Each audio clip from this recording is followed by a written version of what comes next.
Bienvenidos a un nuevo espacio de reflexión. Hoy compartiré con ustedes palabra de bendición que he recibido en un banquete espiritual con mi amiga Cata. Prepárate porque Dios tiene algo especial para ti.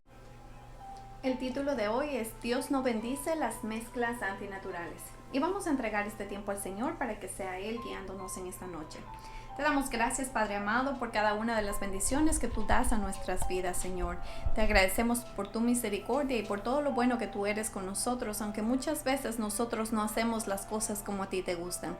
Señor, te damos las gracias porque tú haces nuevas todas las cosas en nuestras vidas. Líbranos de toda mezcla que altere nuestro orden del orden que tú tienes para nuestra vida. Restaura nuestro corazón, restaura nuestras decisiones y ese camino, el que refleje tu santidad, que seamos como tú, Padre Santo. Enséñanos a ir en esa dirección que tú has diseñado para cada uno de nosotros. Todo esto te lo pedimos a ti, bendito Padre, en el glorioso nombre de tu Hijo Jesús. Amén. La Escritura enseña que Dios es un Dios de orden, de verdad y de santidad. Cuando el ser humano intenta mezclar lo santo con lo profano, la luz con las tinieblas o la verdad con el error, el resultado no es una bendición, sino confusión y pérdida de propósito. Primera de Corintios 14:33 nos dice, porque Dios no es Dios de confusión, sino de paz, como en todas las iglesias de los santos. Dios opera con orden, con claridad y con paz, no con caos ni con contradicción. Donde hay mezcla desordenada, Dios no se va a manifestar. Y Primera de Pedro 1:16 nos dice, porque escrito está, sed santos porque yo soy santo. La santidad no nace del esfuerzo humano, sino de vivir alineados con el carácter de Dios. Él es santo y quiere que permanezcamos a ese llamado a reflejar su naturaleza en nosotros mismos. Y Deuteronomios 30:19 nos dice, he puesto delante de la vida y la muerte, la bendición y la maldición. Escoge pues la vida para que vivas tú y tu descendencia. Dios nos está presentando opciones claras a cada uno de nosotros y nos está llamando a decidir conscientemente. Dios no nos está obligando, pero sí nos establece consecuencias a nuestras acciones y a nuestras decisiones. Dios bendice lo que Él diseñó, pero no bendice las mezclas antinaturales. Una mezcla antinatural es la alteración del origen de Dios. Cuando lo que Él separó se une, cuando lo que Él definió se distorsiona y cuando su diseño se modifica para acomodar a los deseos humanos. Y vamos a ver aquí una revelación en Génesis 6. Aquí nos está hablando de que las mezclas antinaturales alteran el orden original de Dios, produciendo corrupción y también provocando un juicio eterno. Y como Dios siempre preserva un remanente que camina en integridad, ahí es cuando escoge a Noé para hacer este llamado del Señor. Génesis 6 del 1 al 5 nos describe una humanidad que había crecido en número pero descrecido en santidad. El problema central no era solo el pecado, sino la corrupción del diseño original de Dios. Y ahí nos dice, y vio Jehová que la maldad de los hombres era mucha en la tierra. Génesis 6:5. Cuando el orden divino se altera, el pecado deja de ser una excepción y se vuelve una cultura para las personas. Y Génesis 6:2 dice que viendo los hijos de Dios que las hijas de los hombres eran hermosas, tomaron para sí mujeres.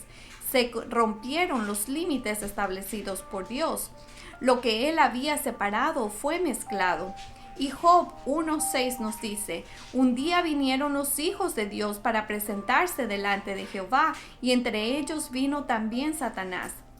Aquí estamos viendo un orden establecido por Dios. Los hijos de Dios se presentan delante de Él, pero también se añade en el texto una frase que muchas veces puede sonar inquietante, y entre ellos también vino Satanás. Aquí no se describe una comunión entre los ángeles, entre los hijos de Dios y Satanás, pero sí una presencia permitida por Dios. Dios sigue tomando el control, pero la presencia no equivale a que Dios la esté aceptando. Estar en un lugar santo no significa vivir en santidad. Y Job 38:7 también nos dice, cuando alababan todas las estrellas del alba y se regocijaban todos los hijos de Dios, Dios no recuerda cómo todo fue establecido correctamente en el principio. No hay caos, no había mezclas, no había una rebelión. Entonces podemos ver que en Génesis 6:2, cuando dice que viendo los hijos de Dios que las hijas de los hombres eran hermosas, tomaron para sí mujeres, ahí no hay pacto, no hay un diseño por Dios, no había una apropiación, porque ellos tomaron por sus propias fuerzas a estas mujeres del mundo. Y como resultado vamos a ver en Génesis 6:4 que dice, había gigantes en la tierra en aquellos días y también después que se llegaron los hijos de Dios a las hijas de los hombres y les engendraron hijos. Estos fueron los valientes que desde la antigüedad fueron varones de renombre. Aquí vemos una mezcla prohibida. La espiritual con lo carnal, los hijos de Dios que eran los seres espirituales que se unieron a las hijas de los hombres que eran las mundanas. Lo santo más lo profano, el resultado fue los Nefilim o gigantes, seres de poder, pero eran corruptos también. Y Génesis 6:5 nos dice, y vio Jehová que la maldad de los hombres era mucha en la tierra, y que todo designio de los pensamientos del corazón de ellos era de continuo solamente el mal. El resultado no fue solo un error aislado, sino fue una corrupción completa en la sociedad. Lo que comenzó como una alteración del origen divino se convirtió en una cultura de maldad continua que no cesaba.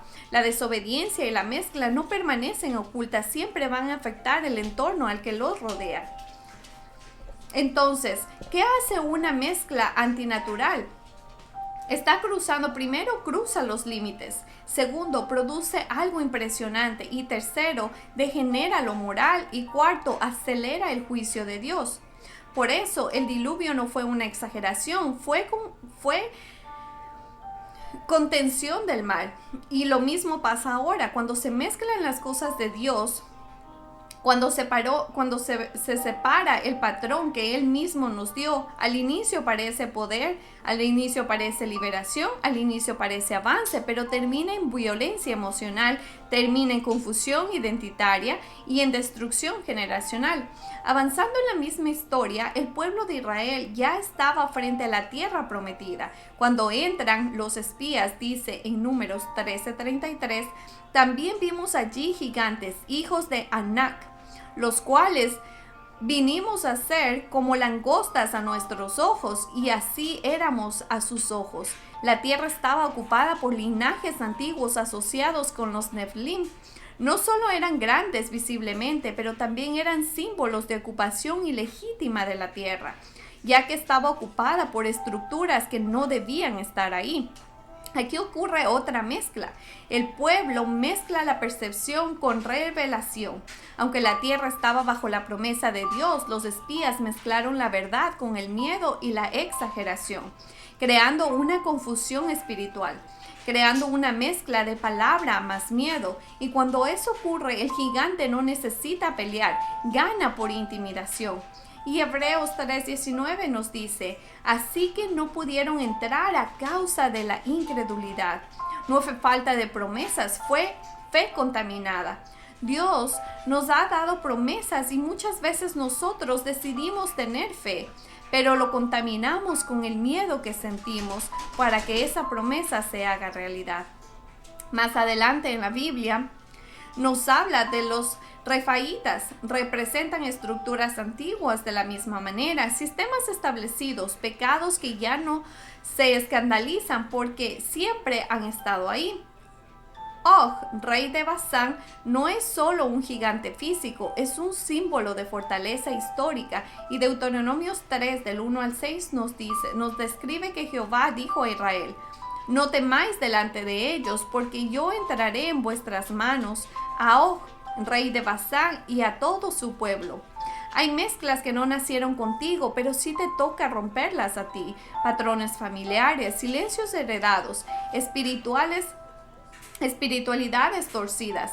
La Biblia no registra a los gigantes para fascinarlos, los registra para advertirnos. Cada vez que la creación de Dios se mezcla, la creación gime, la vida se deshumaniza, pero cada vez que el orden se restaura, la bendición fluye, la identidad se aclara y la gloria de Dios regresa. Si miramos la historia, de Lot en Génesis 19, 30 al 36. Después de la destrucción de Sodoma y Gomorra, Lot y sus hijas se refugiaron en una cueva. Sus hijas, temiendo que no hubiera hombres disponibles para perpetuar la familia, embriagaron a su padre y tuvieron hijos con él, dando origen a los pueblos de Moab y Amón. Sus hijas actúan movidas por temor y deseo de preservación, pero violan la ley moral y el orden divino. Esta historia es un ejemplo extremo de alteración del orden original que produce consecuencias negativas duraderas. Siglos después podemos ver que de ahí sale una mujer de Moab, una nación de incesto. Su nombre es Ruth y ella entra en la genealogía de Cristo. Y eso nos revela algo grande, que tu origen no te condena. El pecado que te marcó no tiene la última palabra. Dios puede redimir líneas genealógicas profundamente quebradas. Y eso nos llama a recordar que tener mezclas antinaturales en la historia familiar no te hace culpable, pero te hace responsable de romper el ciclo de Ezequiel 18:20. El hijo no llevará el pecado del padre, ni el padre llevará el pecado del hijo. El pecado, incluso heredado cultural o familiarmente, solo afecta si lo aceptamos y lo practicamos nosotros también. Entonces, ¿qué tenemos aquí? Primero, lo más importante de todo es nombrar el pecado como pecado, pero tratar a las personas como heridos, no como enemigos nuestros. Segundo, es romper el silencio. Tercero, es cortar espiritualmente lo que se repite generacionalmente. El cuarto es caminar en procesos. Y el quinto es volver al diseño sin violencia. Y Apocalipsis 21:5 nos dice: he aquí yo hago nuevas todas las cosas. Dios promete restauración completa, donde el pecado, la corrupción y toda la alteración del orden original serán eliminados. Todo lo que fue mezclado, corrompido o distorsionado en la creación será renovado y purificado. Entonces, ¿cómo podemos aplicar esta palabra a nuestras vidas? Tenemos que vivir el hoy en obediencia y en santidad para alinear nuestros planes con el diseño renovador que Dios tiene para cada uno de nosotros. También debemos confiar que Dios va a hacer cosas nuevas, incluso donde hoy hay una mezcla de pecado, de confusión. Dios nos promete restaurar cada una de esas áreas si las entregamos a Él, si rompemos con esas cadenas hoy mismo. Y la otra aplicación que podemos tener de aquí es permitir que Dios restaure nuestras vidas, que restaure nuestras relaciones y el propósito, eliminando toda la alteración que no viene de su reino. Entonces, lo que tenemos que hacer es identificar cuáles son esas cosas, cuáles son ese orden que no es natural en nuestras vidas, qué vicios estamos acudiendo. ¿Qué pecados no confesados hay en nuestra familia? ¿Cómo podemos evadir esos mismos pecados en nosotros mismos? No hacerlos naturalmente, porque no todo lo que el mundo dice agrada al Señor, sino ver las cosas que no le agradan al Señor, lo que se repite de nuestra familia, y nosotros cortarlas en esta generación, hacer las cosas bien y entregarlas al Señor para que Él restaure nuestras vidas y que nuestro futuro no dependa de lo que estamos trayendo de atrás, de esas acciones pasadas, de las cadenas generacionales que tenemos de nuestros ancestros. Que tengan una excelente noche y que siga el Señor hablando a cada corazón en esta noche. Bendiciones.